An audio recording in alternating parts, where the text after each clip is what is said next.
하나님께 소속이 되는 삶, 하나님께 소속이 되는 삶이라는 제목으로 하나님의 말씀 증거하도록 하겠습니다. 오늘 내용은요, 땅 분배의 문제입니다. 그런데 하나님께서 이제 새로운 원칙을 가지시고 땅을 분배하신다는 것입니다. 그래서 오늘 분배가 주는 메시지를 잠시 살펴보기를 원합니다. 제일 먼저 살필 것은요, 14절에 나오는 공평하게 나누라.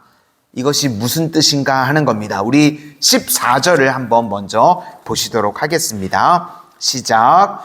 내가 옛적에 내 손을 들어 맹세하여 이 땅을 너희 조상들에게 주겠다고 하였나니 너희는 공평하게 나누어 기업을 삼으라.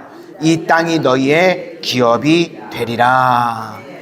여기서 공평이라는 것은요, 세상의 생각과는 다르다는 것입니다. 세상에서는 누가 땅을 차지하는가? 돈 많은 사람이 땅을 차지합니다. 그렇죠? 왜 그런가? 소유이기 때문에 그렇습니다. 그래서 경쟁이나 다툼이 있죠. 경쟁과 다툼에서 이기는 사람이 땅을 소유합니다. 이것이 세상의 논리라는 것입니다. 그런데 오늘 하나님의 말씀을 보니까요, 하나님의 원리는 다르다는 것입니다.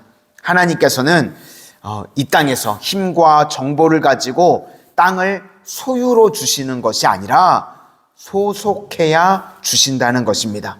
예를 들어서 어떤 한 가정에 아버지가 집을 사서요, 이제 계약서에 사인을 했습니다.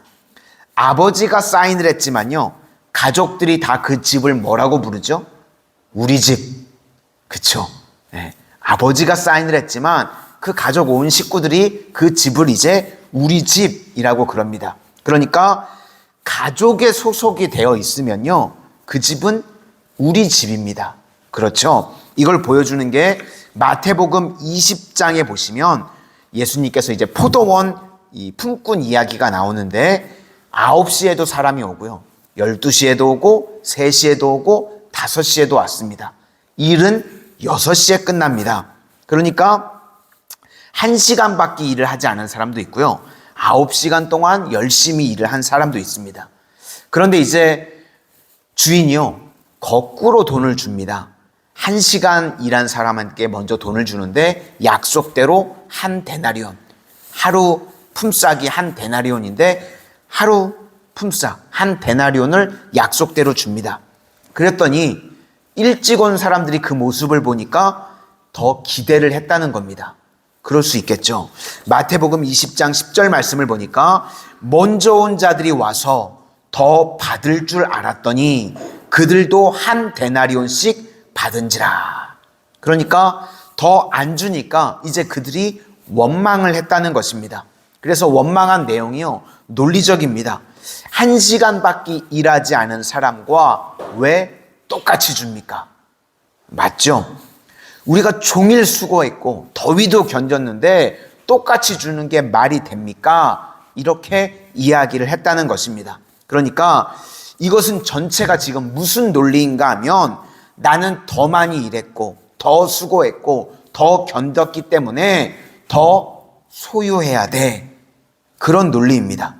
이것은요, 세상 논리입니다. 그런데 이 비유가 보여주는 것이 무엇인가 하면 하나님의 나라는요, 세상이 생각하는 것 같이 능력과 공로와 기여도를 가지고 더 소유하는 나라가 아니라는 것입니다. 하나님 나라는요, 하나님이 왕이신 사회입니다. 하나님이 주인 되시는 사회라는 것입니다. 그래서 주인이 뜻하는 것이 무엇인가 하면 내게 속한 사람들은 다 먹고 살게 해주는 것, 그것이 하나님의 뜻이라는 것입니다. 그러니까 한 가족이 먹고 사는 것이 한 데나리온이니까 내게 속한 사람들은 다 내가 먹고 살게 해줄 거야. 그래서 그 다음에 뭐라고 말씀하시는가? 내 것을 가지고 내 뜻대로 할 것이 아니냐, 내가 선함으로 내가 악하게 보느냐. 내가 우리 가족에게 소속된 사람들에게 다 똑같이 주는 것에 대해서 왜 시비를 거니? 그렇게 말씀하시는 겁니다. 소속이 되어 있으면 다 누릴 수 있다는 것입니다. 그래서 오늘 땅 분배 이야기도요, 마찬가지입니다. 유다 지파에 소속되어 있으면 유다의 지파의 땅을 갖는 거고요. 베냐민 지파에 소속되어 있으면 베냐민 지파의 땅을 갖는 것입니다. 그러니까 우리가요, 자꾸 무슨 싸움을 벌여야 되는가 하면 신앙을요, 자꾸만 소유라고 생각하니까 힘든다는 것입니다. 나는 뭐 방언의 은사도 가져야 되고 병고침의 은사도 가져야 되고, 그런데 우리는요, 소유가 아니라는 겁니다. 우리는 주님께 속한 자입니다. 소속이라는 것입니다. 그래서 우리의 모든 힘을 다 동원해서 소속하는 싸움을 벌여야 된다는 것입니다. 영에 속한 사람이 있고요, 육에 속한 사람이 있습니다. 소속입니다. 그래서 신앙은요, 소속이라는 것입니다. 자녀의 논리와 똑같은 겁니다. 요한복음 1장에도 나오죠. 영접하는 자, 곧 그 이름을 믿는 자들에게는 하나님의 자녀가 되는 권세를 주셨으니, 이렇게 믿기만 하면 소속이 된다는 것입니다. 하나님의 자녀로 소속이 된다. 우리 성도님들은 나는 주님께 속한 자임을 다 믿으실 수 있기를 축원합니다. 그러면요, 공평하신 하나님입니다. 왜 공평하신가?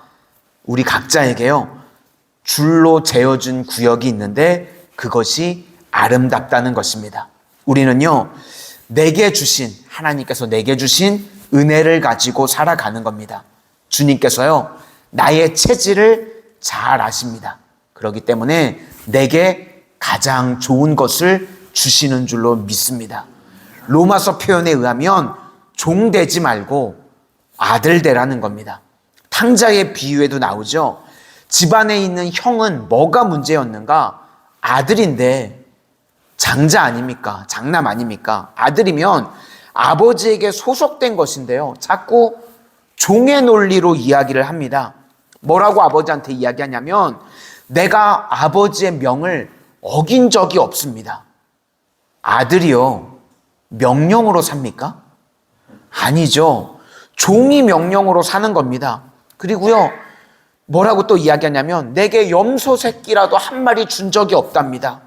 아니, 장남인데 아버지께 아들 거고 아들께 아버지 거고 뭐 그런 거 아닙니까? 그런데요, 온통 말하는 게 종의 논리입니다. 나한테는 염소 새끼 한 마리도 준 적이 없습니다. 그랬더니 아버지가 하는 말이요, 너는 나와 함께 있고 내 것이 다 내 것이다. 아들이라는 거죠. 소속이라는 겁니다. 너는 내게 소속된 자녀인데 왜 종의 논리로 이야기하니? 그렇게 말씀하시는 겁니다. 그러므로 우리 성도님들, 이 땅을 살아가는 동안 세상 논리에 속지 마시기를 바랍니다. 우리는요, 소유가 아니라 나는 주님께 속한 자, 소속이라는 것입니다.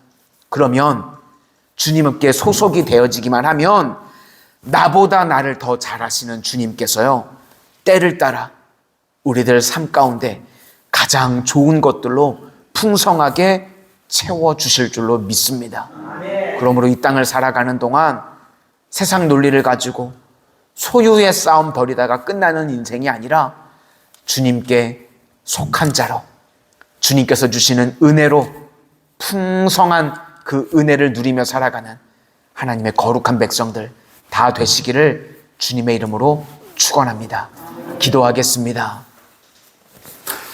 은혜의 주님, 이 땅을 살아가는 동안 저희들 세상 논리와 같이 무언가를 소유하는 싸움을 벌이는 것이 아니라 나는 주님께 속한 자로 소속의 싸움을 가지고 승리할 수 있는 주의 택한 믿음의 백성들 다 되게 하여 주시옵소서. 날마다 주님 앞에 주의 자녀로 소속되어져 살아갈 때에 하나님께서 나보다 나를 더 잘 아시오니 주님께서 허락하시는 그 풍성한 은혜들을 누리며 살아가는 주의 자녀들 다 되게 하여 주시옵소서. 예수님 이름으로 기도드립니다. 아멘.